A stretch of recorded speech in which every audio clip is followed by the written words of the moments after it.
Ang tanong sa atin ni Wenji is, masarap ba kapag bagong ahit yung nito? Ayan. So, baliktarin nyo na lang yung basa, guys, kung ano yun. So, masarap nga ba yung bagong ahit?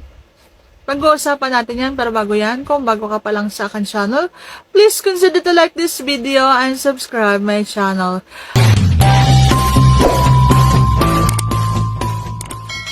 Ang sagot ko po agad-agad is yes, masarap yan.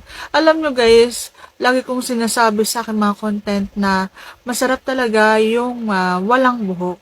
Alam nyo ba kung bakit? Unang-una, walang sumasabit sa ipin.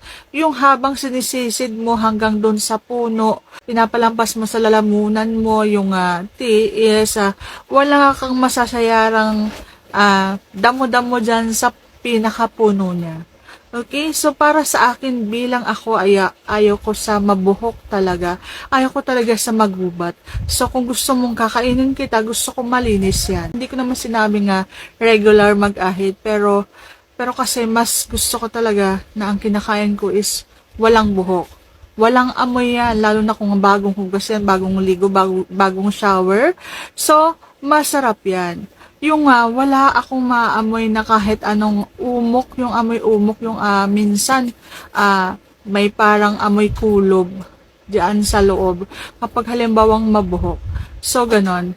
Masyado akong maarte sa kinakain ko. Pero, kapag kinain ko naman yun, so, syempre, sasarapan ko naman. Masasarapan ka naman.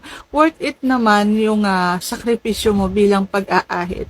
Ayan. So, sana nasagot ko ng tama ang iyong tanong. And if you like this video, please consider to like this video and subscribe my channel. Thank you for watching. See you on my next vlog.